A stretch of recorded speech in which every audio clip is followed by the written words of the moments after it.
là mes amis, on est franchement très bien. Regardez un peu dans quel décor on se trouve. Il y a le décorum et il y a le bonhomme. Julien Barraud, domaine de la Baroche, comment ça va? Très bien. On est chez toi ici. Voilà, là on est sur une parcelle sur les terres blanches, donc Terre blanche? une parcelle de Châteauneuf, cadastrée donc sur un terroir qui s'appelle les terres blanches, mais les terres blanches donc sont juste au-dessus, et là ce sont des terrasses donc qui partent de ce lieu-dit et qui n'ont pas de terre blanche, mais par contre qui sont sablonneuses, donc on est sur des sables jaunes. Avec des galets. Voilà, avec des galets, mais les galets proviennent d'un drain, donc ne sont pas représentatifs du sol, c'est vraiment les sables, parce que dès qu'on s'avance, on va voir que les galets disparaissent. Et on est après plus que sur des sables. Donc ils ont été amenés ici par l'effet par des drainages et par la pente. Et par la pente, effectivement. Voilà, donc on est sur un terroir qui est très précoce, vu qu'on est sur une exposition sud. Donc on peut voir on voit Avignon au bout, donc qui est au sud de Châteauneuf-du-Pape, on peut voir le palais des Papes qui est au bout. Donc sud et au couchant. Oui. Et au couchant aussi, donc des terres qui sont plus chaudes que des terres qui sont orientées nord-levant. C'est des sacrées vignes que tu as là. Voilà, donc là on a une vigne donc, sur des souches centenaires.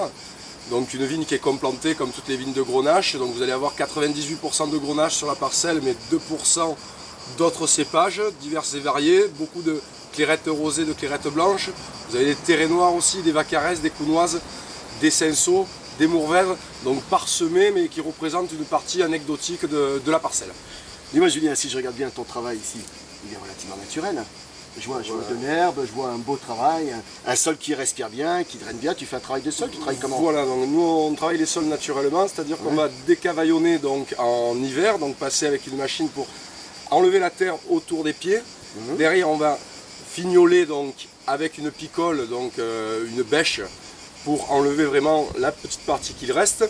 Et en été on va faire un travail de binage, donc là on a biné aux alentours du 14 juillet la dernière fois, et on a encore une petite sortie d'herbe qui arrive, mais qui ne posera pas de problème pour les vendanges. Je ne crois pas, bien au contraire. Voilà. Ce qui veut dire, si je regarde ça, pas de désherbant chez toi. Non, pas de désherbant nulle part à la maison. D'accord, pas de travail bio, mais tu t'en inspires. Voilà, on travaille naturellement. Tu veux travailler le plus naturellement possible. Passer en bio un jour, ça t'intéresserait? Non.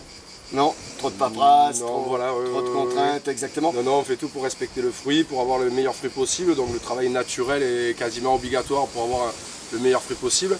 Mais après... on peut travailler très proprement comme ça. Voilà, on n'a pas pour l'instant de demande de nos clients de certification. Donc tant que ça ne posera aucun problème, on ne fera pas la démarche pour passer. Tu auras la contrainte, somme toute, pour rien derrière. Et la biodynamie, tu en penses quoi?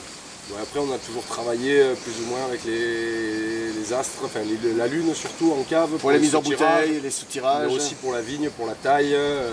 On va tailler à des moments précis pour avoir par exemple plus de coulure sur des jeunes vignes. Donc on va travailler sur des lunes descendantes au niveau de la taille. Et c'est fantastique. Et essayer de travailler avec les éléments extérieurs comme on a toujours fait, quoi. Julien, tes vins, ton style, c'est quoi? Donc nous, au niveau des vins, donc on a donc majoritairement au niveau des parcelles, on a 80% de nos parcelles qui ont au minimum 50% de sable. Donc on va avoir des vins surtout articulés plus sur la finesse que sur la puissance.